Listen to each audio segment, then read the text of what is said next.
बिस्मिल्लाहिर्रहमानिर्रहीम। अस्सलाम वालेकुम। हम सैयद तारिक शहर पटना से आप देख रहे हैं यूट्यूब चैनल दृष्टि का प्रोग्राम मेरी आवाज़ सुनो। जेनोसाइड और मुसलमान एक सिक्के के दो पहलू हैं।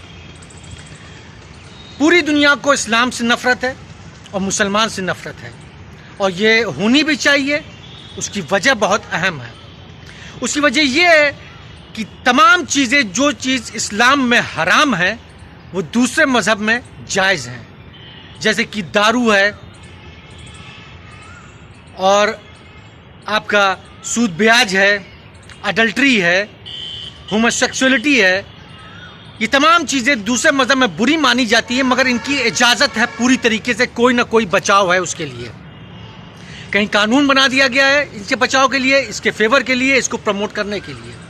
तो जाहिर सी बात है इन तमाम हराम चीज़ में लज्जत है, और ये तमाम लज्जत की चीज़, दुनियावी की लज्जत की चीज़ इस्लाम में हराम है।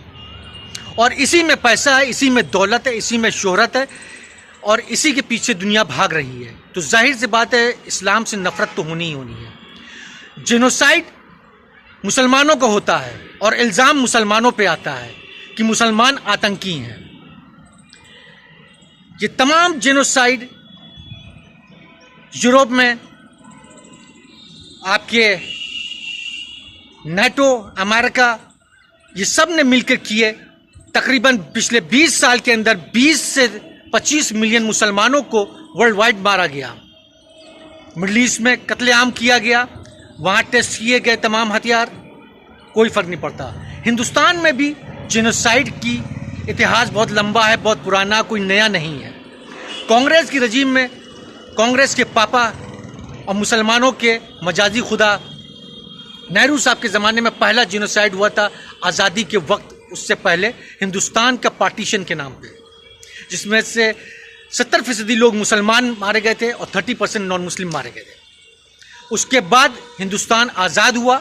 आज़ाद होने के बाद पहला जेनोसाइड आज़ाद हिंदुस्तान में कश्मीर में किया गया, जिसमें प्राइम मिनिस्टर साहब, होम मिनिस्टर साहब, कश्मीर के राजा जो थे वो, उनकी आपस की बैठक थी कि डेमोग्राफी बैलेंस करना है, मुसलमानों की तादाद ज़्यादा है जम्मू में, उसको कम करना है। उसके लिए जेनोसाइड प्लान किया गया, जिसमें 2,47,000 लोग मारे गए।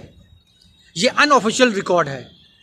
और ये भी है कि तकरीबन 90,000 लड़कियां किडनैप हुई। ये तो ऑफिशियल है, मगर 90,000 जब ऑफिशियल है तो अनऑफिशियल कितनी लड़कियां किडनैप हुई होंगी, और कितनों के साथ रेप हुआ होगा, और कैसे कैसे रेप हुआ होगा, किस किस दरिंदगी से रेप हुआ होगा।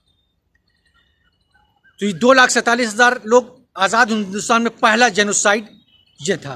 दूसरा जेनोसाइड उसके 1 साल बाद हैदराबाद में हुआ। अपोलो के नाम से एक्शन लिया गया, जब कायदे आज़म पाकिस्तान के मर गए, जिनसे मुआहदा था हैदराबाद के निज़ाम का कि अगर हम पर अटैक होगा कि तुम्हें हमें सपोर्ट करना होगा, तुम्हें इंडिया पर अटैक करना होगा। जब वो मर गए तो पटेल साहब ने, नेहरू साहब ने मिल करके हैदराबाद पे अटैक किया, जिसमें से अनऑफिशियल रिकॉर्ड के हिसाब से 1.5 लाख लोग मारे गए थे, और 10,000-20,000 हजार लड़कियों का रेप हुआ था, गैंग रेप हुआ था, मास रेप हुआ था, प्रॉपर्टी जलाई गई थी। उसके बाद बड़ा मैसेकर जो दूसरा हुआ मुसलमानों का जेनोसाइड, जिसको कहा जाता है सेकेंड वर्ल्ड वॉर के बाद सबसे बड़ा, जो कि गलत है। सेकेंड वर्ल्ड वॉर के बाद सबसे बड़ा कश्मीर, उसके बाद हैदराबाद, नीली आसाम में हुआ था, जहां अनऑफिशियल रिकॉर्ड के हिसाब से 10,000 से ज़्यादा लोग मारे गए, और ऑफिशियल रिकॉर्ड के हिसाब से 3,500। उस वक्त इंदिरा गांधी थी प्राइम मिनिस्टर। 1984 की बात है, इलेक्शन होना था। इलेक्शन जीतने के लिए ये ऑर्गेनाइज कराया गया, मुसलमानों को मारो, इलेक्शन जीतो। ये तीसरा जेनोसाइड था बड़ा। उसके बाद और भी आसाम में जेनोसाइड हुए, मैसेकर हुए मुसलमानों के। इसमें से गोधरा भी एक आता है। तो मुसलमानों के लिए कोई नई चीज़ नहीं है। कांग्रेस जब पावर में थी उसने मुसलमानों को जेनोसाइड किया, अब बीजेपी है तो वो प्लान कर रही है। और ये ग्लोबल रिपोर्ट जो आती हैं कि मुसलमानों का जेनोसाइड हिंदुस्तान में होगा, ये सिर्फ आती है मुसलमानों को फियर साइकोनिज्म के लिए, मुसलमानों को दहशत करने के लिए, जहनी तौर पे अपाहिज करने के लिए, कि मुसलमान दहशत में रहे, डरे, और स्लोली ग्रेजुअली इस काम को अंजाम दिया जाए।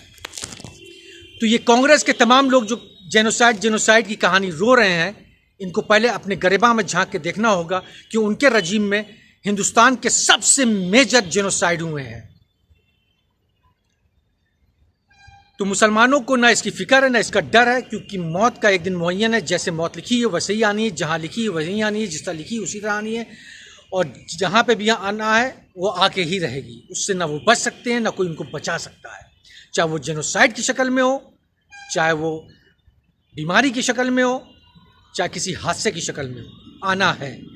मगर इसके लिए मुसलमानों को ज़हनी तौर पे तैयार होना पड़ेगा, इसलिए कि रूलिंग पार्टी अगर प्लान कर रही है तो अपोजिशन भी प्लान कर रही है। अपोजिशन इसलिए प्लान करती है ताकि रूलिंग पार्टी के ऊपर इल्ज़ाम जाए और उसको सत्ता से हटाया जाए, हम सत्ता में आए। तो दोनों तरीके से सिर्फ मरेगा मुसलमान ही। और छोटे मोटे तमाम कम से कम कांग्रेस के ज़माने में 8-10 हज़ार राइट हुए, अगर इनका कलेक्टिवली देखा जाए तो इसमें भी 50,000 लोग मुसलमान मारे गए, सिर्फ मुसलमान मारे गए। तो जेनोसाइड की हिस्ट्री कोई हिंदुस्तान के लिए नई नहीं है। हिंदुस्तान के आज़ादी की बुनियाद ही जेनोसाइड पर रखी गई है, और आगे भी मुसलमानों को ये फेस करते रहना पड़ेगा। ये कहना बेजा है, ये कहना बेवकूफ़ी होगा कि बीजेपी प्लान कर रही है मुस्लिम मैसेकर का, जेनोसाइड का। ये तो हिस्ट्री है हिंदुस्तान की। जो भी रूलिंग पार्टी रहा है, जो भी रहा है, उसने मुसलमानों को ही मारा है और मरवाया है, और उसके दम पे इलेक्शन जीता है। चाहे वो कांग्रेस हो, चाहे समाजवादी पार्टी हो, चाहे वो बीजेपी हो, चाहे वो नेशनल लेवल पे हो, चाहे वो स्टेट लेवल पे हो, मरना सिर्फ मुसलमानों को ही है। तो मुसलमानों के लिए सिर्फ एक ही रास्ता है कि अल्लाह पे भरोसा करना और अल्लाह की रस्सी को मजबूत तरीके से पकड़ के रखना। शुक्रान।